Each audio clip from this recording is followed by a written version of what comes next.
உள்ள சத்தம் கேட்குறாங்க, நீங்கள் வாட்டுக்கு போகிறீங்க. நீங்கள் அடிச்சு விட்டீங்க, எதுவும் எதாவது போச்சுன்னா. கையில் கட்டைப்பையை தூக்கி கொண்டு ரயிலுக்கு நேரமாச்சுன்னு தப்பித்து செல்கிறாரே, இவர்தான் மனைவியை கொலை செய்த வழக்கில் சிக்கிய திருமலை குமார். சிவகாசி முருகன் காலனியைச் சேர்ந்தவர் திருமலை குமார். இவரது மனைவி ராஜலட்சுமி.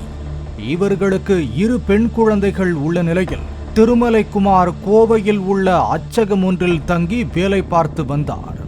3 மாதத்திற்கு ஒரு முறை அல்லது பண்டிகை நாட்களில் வீட்டுக்கு வந்து செல்வதை திருமலை குமார் வாடிக்கையாக வைத்திருந்த நிலையில் அண்மையில் வீட்டிற்கு வந்த நிலையில் சம்பவத்தன்று அவரது வீட்டிற்குள் இருந்து பெண் ஒருவர் பயங்கரமாக அலறும் சத்தம் கேட்டது. சிறிது நேரத்தில் சத்தம் அடங்கிய நிலையில் வீட்டின் கதவை திறந்து கொண்டு கையில் கட்டைப்பையுடன் திருமலை குமார் வெளியேறினார்.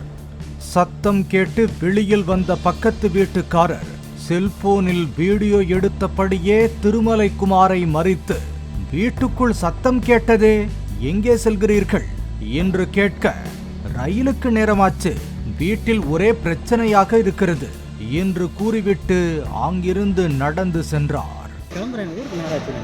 உள்ள சத்தம் கேட்குறாங்க, நீங்கள் வாட்டுக்கு போகிறீங்க. நீங்கள் அடிச்சு விட்டீங்க, எதுவும் எதாவது போச்சுன்னா. வாங்கண்ணே, கூட வாங்கண்ணே. இருந்தாலும் சந்தேகத்தை தீர்த்து கொள்ள வீட்டிற்குள் சென்று பார்த்தபோது திருமலை குமாரின் மனைவி ராஜலட்சுமி கொடூரமாக கொலை செய்யப்பட்டு இரத்த வெள்ளத்தில் சடலமாக கிடந்தார். தகவல் அறிந்து விரைந்து வந்த போலீசார் மோப்பனாய் கொண்டு வந்து விசாரணையை தீவிரப்படுத்தினர்.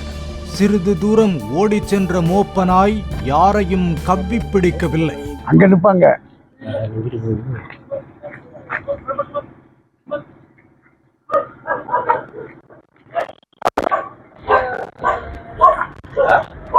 இதையடுத்து அருகில் வசிக்கும் அவரது சகோதரி மற்றும் உறவினர்களிடம் போலீசார் விசாரித்த போது பல திடுக்கிடும் தகவல்கள் தெரிய வந்தன.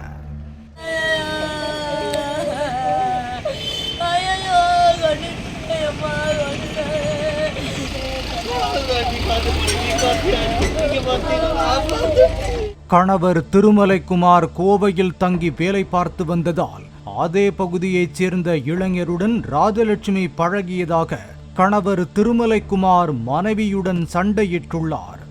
இது தொடர்பாக சமாதானம் பேசிய உறவினர்கள் ராஜலட்சுமியை தங்கள் வீட்டருகே ஒரு வீடு பார்த்து வாடகைக்கு குடியிருக்க செய்துள்ளனர்.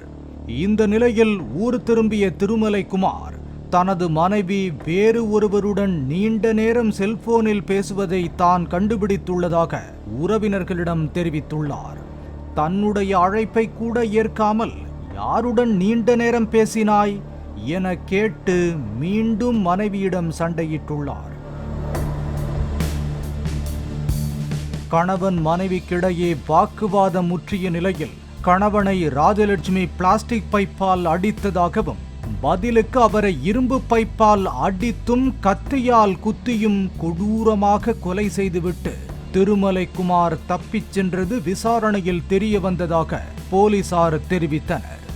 தப்பிச் சென்ற திருமலை குமாரை போலீசார் சுற்றி வளைத்து கைது செய்தனர்.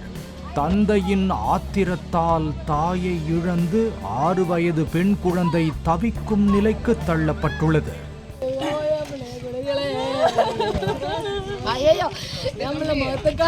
பாலிமர் செய்திகளுக்காக சிவகாசி செய்தியாளர் கணேஷ்குமார் மற்றும் வேல்ராஜ்.